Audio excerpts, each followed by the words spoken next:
Welcome back to Coffee number 5.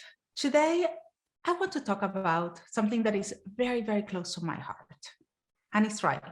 As you know, my first degree was in screenwriting. And then over the years, I found myself finding the need to write for different things. And first in Spanish, then transition to English. That's a story for another day, which was really, really hard because I always say that you understand cultures when you understand what people laugh about. And it's really hard to write for a different culture when you really want to evoke those emotions and you want to connect with people. So it took me many years to first get the courage to do it and then get the skills to do it. Because also as the digital industry was growing and growing, I found out that you have to have different skills to write. And something that I start calling content by intention or with intention. And it's something that I always talk with my team, that every piece of content that we write needs to be different. You have blogs, you have direct response, you have social media. Today, I invited Liz Svatek. You did a good job. You did a good job. Okay. I practiced before and I asked someone how to pronounce it and then I do it wrong and I'm like, I need you to say it again. Yes. Well, I mean, I'm going to challenge you with mine next time. Oh my gosh. Yes. Yours is challenging too. Okay. Yes. Well, Liz, I mean, she has an incredible career. She is a warrior woman coach. And we're going to go and take a deep dive on her career, but also Liz is one of the pioneers of writing for blogging. So Liz, how did you start it? How all started for you? Well, I think a lot of blogs back in the way back days, I'm talking about the early 90s, or not the early 90s, I'm sorry, mom blogging anyways, the early 2000s, late 90s, people were mom blogging out of necessity. Frankly, we were just desperate for connection. We were venting. We were like, oh my God, is anyone else doing this way? This is insane. So I started, my son actually was born with right arterial thrombosis. So he was born with a set of blood clots in his arm and had to be in the hospital for 52 days. Oh my God. So to say that was unexpected is a understatement. And he almost died. He had a stroke. They wanted to amputate his arm. Cut to the boy is 15. He is great. His arm is, I wouldn't say it's fully functioning, but guess what? He's got an arm. And he's great. So, but back in that time, I was desperate. I mean, Lara, I was like, what's going on with me? Can I talk to another mother? Jesus. Yeah. So it's that thing that doesn't happen to someone else. They need to connect with someone that is going through the same or similar things because it's hard and you feel lonely. Yes. So I told my story. I, went into the day-to-day, what is my life? And after a while, you get to know people in the blogging world. And some of those mom bloggers are still with me today. They still listen to my podcast now. They follow me, on lizsvatek.com. They still are, they're on my social media still. And if I post a picture of my kids, they just about go crazy because they remember when Lana was born 15 years ago. So it shows you the loyalty, but back then it definitely was cathartic to write about what was going on and connect with other women, other moms. And it really made me understand. And that's actually why I created the Warrior Moms in the Beginning platform, was because I realized moms were craving connection. We just needed each other. And the writing was a way to connect. Yeah. I mean, I don't know if this is something that I feel in my life, that I met a lot of incredible women through motherhood, but at the same time, my life, I also have a professional life, and my life was evolving, and my relationship were evolving as well, because it's okay. Yes. That happens, and they're still in my social media, and once in a while we catch up, but that I cannot expect to have the same relationships always the same.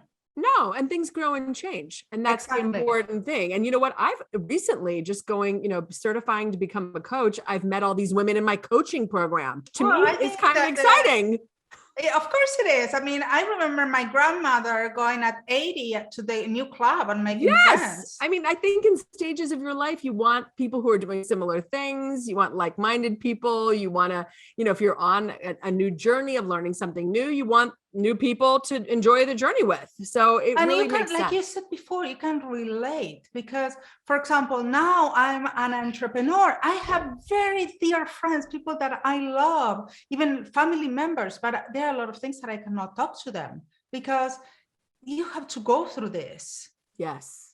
Yes. So it's okay to have those friends that you can talk about all days and talk about friends that you can talk business and talk shop. It's so true. Okay.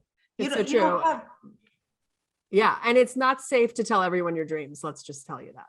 Okay. It's not safe. No, I think it's funny when people are like, let me tell my mom about this thing I'm thinking about doing. I'm like, well, if you have my mother, don't do that. Like, that's not a place to go.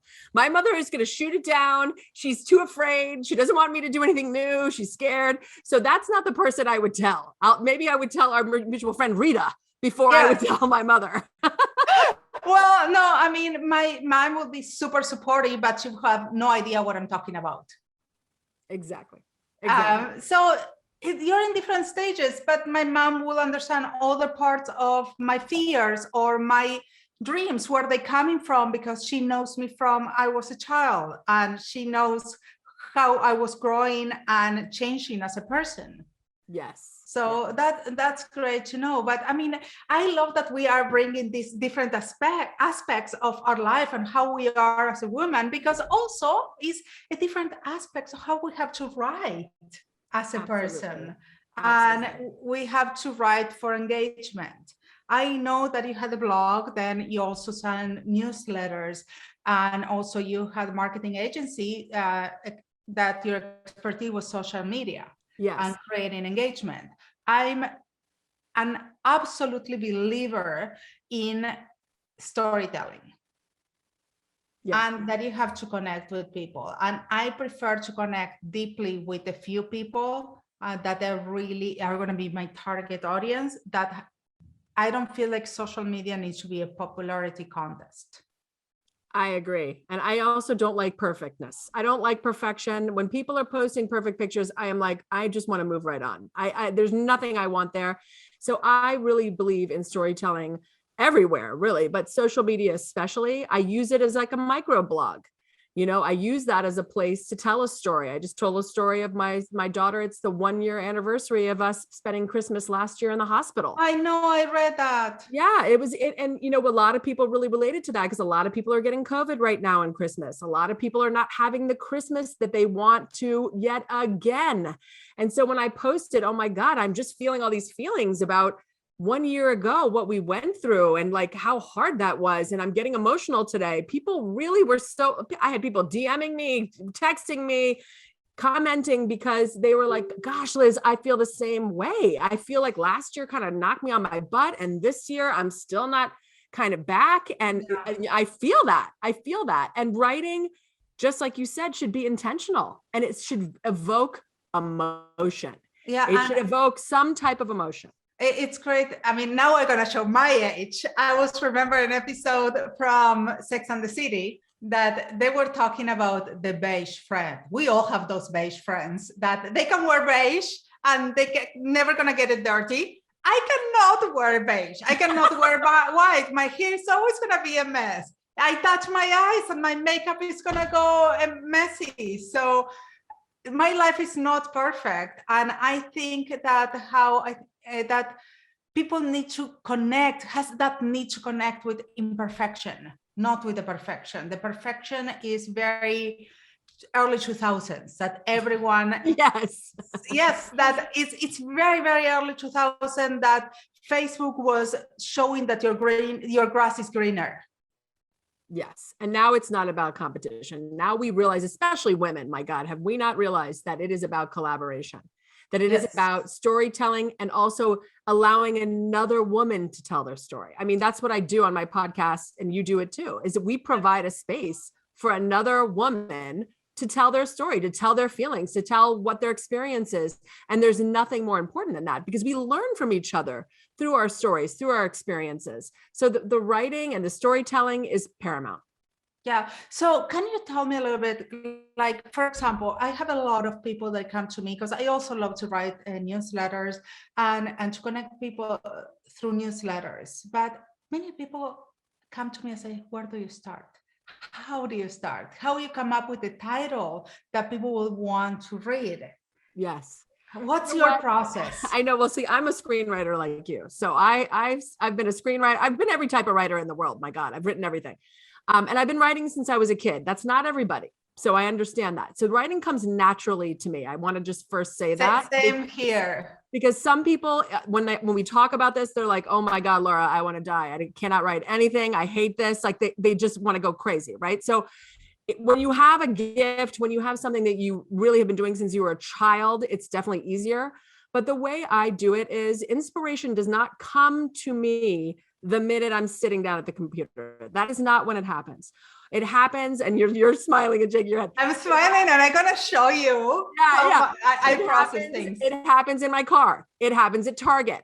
It happens in the pickup line. It happens in my kitchen. It happens when I go see other art. If I go to an art gallery, if I go to a movie, if I see a great movie at home, something will come to me. So I wrote my entire keynote speech on the way to go pick up my kids at school, because I saw a woman driving in her car and she was really angry. She was super pissed off. She was like cutting people off. And I thought, ooh, like I was feeling her rage and how unhappy she was. I was feeling bad for her, really. And it inspired me to write this whole keynote speech about what thoughts we think and how the thoughts we think are really important because they drive our whole day. And that came to me in the car, and I wrote it in the notes section of my phone, and then I perfected it later. I always say that to write, you need to have triggers. Yes. Yes.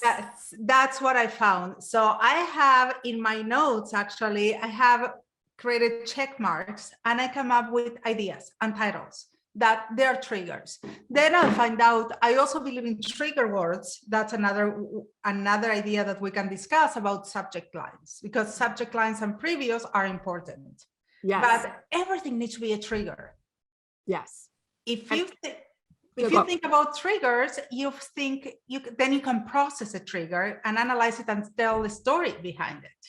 Absolutely. And you never know when the inspiration or where it's going to come from. And sometimes something might seem silly to you, but it brings out a bigger idea, a more universal truth that is true. So sometimes you just need to follow. It's almost like, you see a thread coming out, you just got to keep pulling it because it might have a whole dress attached to it. So you got to kind of keep pulling on it. Yeah, and see what comes. It's like the onion that you need to start peeling it, and be aware you might cry. Because at some point it might make you cry and make you laugh. You never know where it's going to take it, but you need to be okay to be vulnerable when you're writing something personal.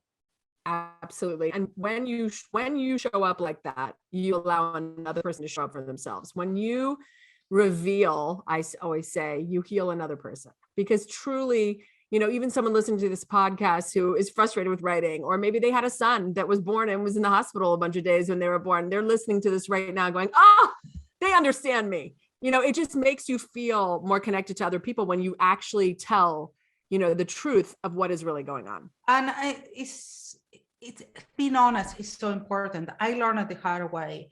I was pregnant with my older son, and back then, apparently the tests weren't that accurate.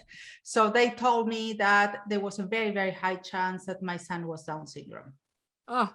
Those were the worst weeks of my life. I was crying permanently. I wasn't eating, which wasn't good for my pregnancy either. But at the same time, I didn't tell a soul. I was with my depression, with my life, and I was hiding it. Yeah. From that moment is that if I would have shared what was going on with me, I would have found out that it happened to a lot of people. Yeah, that happened to me with my daughter. Yeah. So that's for me. So since that day, I learned that maybe you don't want to share it to everyone, but it's important to find your niche or find who your audience. I mean, your audience doesn't need to be thousands of people. They don't have to be in a platform, but you always have an audience. Absolutely. And isolating, I feel like, drives people into anxiety. When you isolate yourself and you don't tell anybody the problems that you're having, that is when as I like to call it, you get onto the hamster wheel of death, where you're just over there with your thoughts spinning out of control, going crazy because you won't tell anybody, you're keeping it all in, and you're making yourself crazy. So isolating is the worst thing you can do in those. I understand why people want to, because they feel like if they say it out loud, it makes it real. But that's not the case. Saying it out loud sometimes dissipates it. If you shine the light in the dark place, guess what? Not so dark anymore. So it really does work. But also depends also of your audience. And that's something that you need to learn how to choose your audience.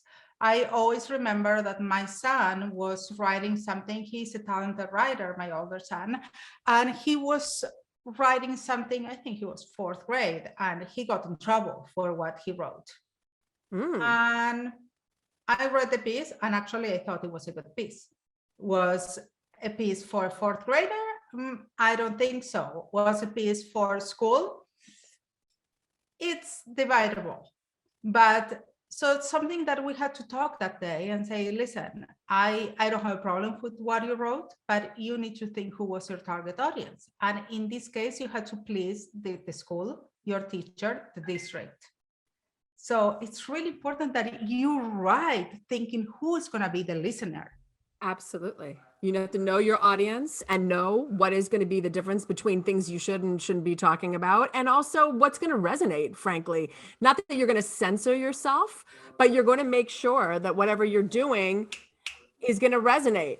Finding who's your audience. I mean, and always the audience in your blog can be different from the audience in your social media. Absolutely. I've very different audiences. I have audience of my podcast. I have the audience on social. I have the audience of my longtime email subscribers. And it is different what I put in each different place, but there are some through lines. And I also know the patience that people have. So, I really, as a veteran stand-up comedian from back in the day, I told you I've had every job in the world. Yes. I like to be brief. I'm not going to, take forever to get to the point. I tell the story, but I'm brief. I get in, I get out, and I've got a good subject line, a good tagline. I know what my points are because I know people are busy and they don't have time to be reading every little thing. So I really am cognizant of that. Yeah, you have to go to the point. Yes. And also remember that you're using the written word, and a comma, a period, a semicolons can communicate different things. Yes. Yes. So you need to make sure that intention that you're putting, that's why I think a lot of people use emojis, just to make sure that they're communicating the right message. It's so true. It's so true. We've become clued into that, and to know that if I put a little silly face, everyone knows she's kidding.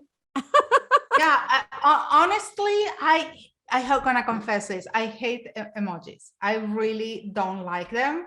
Maybe because I'm a veteran from the written word, and I think about communicating, and people need to just read and get attention from you, what you're writing. But I do understand that social media goes really fast. So those expressions, those visual expressions will make you people understand or read faster. Absolutely. Absolutely. But I know what you mean. As a writers who are writers by trade think emotion, they want you to explain versus put an emoji up. So I understand. Exactly. Use your writing. Don't do an emoji. I know, right? I mean, I cannot think of grading papers for my students and them writing an emoji. That won't go well with me. No. So before we go, Liz, I want to ask you the same questions that I ask everyone in the podcast. I believe that women like you or me, we fall and we get up again and we show resilience, and we fall a lot of times. And we make mistakes and we own those mistakes, or we have experiences that they weren't that great, but we're ready to share it with the world so someone else can learn from them. Absolutely. So what is that story, that experience that you think, or that huge mistake that you made that you can teach others from that experience? Well, I mean, this is what the way the universe works. I think the huge mistake that I made, but now I don't think is a mistake anymore, was that I've skipped around in my career. As I told you, I was an actress, a stand-up comedian. I sold a screenplay. I had a marketing agency. I did social media. I did social media for celebrities. I did luxury marketing. I now have a podcast. And what I've realized now, as I'm just certified to be a coach, I've realized I'm taking every single thing I have learned in all of those domains and bringing it all with me to come alongside women and guide them now. So now the thing that seemed kind of like a point of shame, like, wow, I've done so many things, I've changed so much. Now I realize, oh, no, I'm a serial entrepreneur, which is great. And I have all these experiences, and that's, I think a lot of women have a career that's more like a jungle gym than a straight line. We're going all over the place and we adapt and change. And so I think my mistake was not understanding how great that really was, and understanding that kind of experience is valuable. Totally. And I mean, I don't think it was you. I think it's society. I'm the same as you. And in also being a woman, our age, we have to self-teach ourselves many things in our careers and at the time that we started. And I had a recruiter telling me I better stay at home and take care of my kids because I will not go anywhere for having all that variety in my background.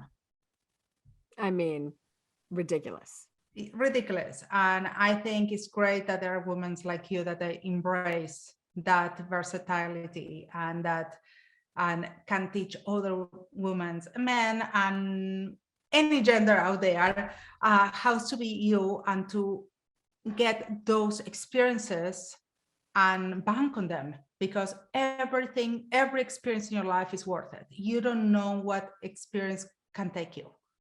Absolutely. I couldn't agree more. Okay. Liz, was it such a pleasure to have you on Coffee Number 5. Thank you so much for taking the time to be with me today. And everyone else, I will see you next week.